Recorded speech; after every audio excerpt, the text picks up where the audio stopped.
Magluluto ako ng sinigang na hipon na hindi malangsa ang sabaw. So, ipapakita ko sa inyo kung anong paraan ko sa pagluluto ng sinigang na hipon. So, una, meron ako dyang kaldero. Naglagay ako ng mantika, nagisa ko ng luya, sibuyas, kamatis. Hahaluin ko lang yan.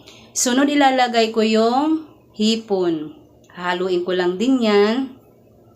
Maglalagay ako dyan ng rice wine. Ang rice wine, pampatanggal yan ng langsa ang rice wine. Kaya lagi ako may rice wine tuwing ako'y nagluluto. Nakikita nyo naman, rice wine, asukal, lagi yan sila combination, di ba? Kasi pampatanggal kasi ng langsa yung rice wine, yung asukal naman pambalansi ng lasa. So okay na yan, haluin ko lang yan ng bahagya. Tapos tatanggalin ko na yan isa-isa. Ako nga pala si Annabel. Kung bago ka lang sa page ko, please follow para updated ka sa simpleng lutong bahay. Dahil ang aking pagluluto ay napakasimple lang. Makakakuha kayo ng idea sa aking pagluluto.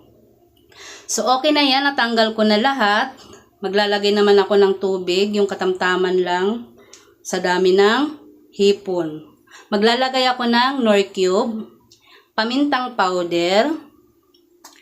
Tatakpan ko lang yan, pakukuluan ko. Pag kumulo, maglalagay ako ng asin at sinigang mix. Lalagay ko yan. Hahaluin ko lang yan para mag-mix na yung sinigang mix dyan. Tatakpan ko lang yan. Pag kumulo, ilalagay ko yung talong. Inuuna ko talaga yung mga gulay kasi hindi pwede unahin ko yung hipon kasi luto na yon. Niluto ko na ng bahagya. Sunod ilalagay ko yung kangkong. Ilulubog ko lang yan. Sunod ilalagay ko yung hipon. Pakukuluan ko lang yung hipon ng 1 minuto. Kasi hindi pwede yan ma-overcook. Okay na to. Aking sinigang luto na to. Maraming salamat sa panood ng aking video. Bye-bye!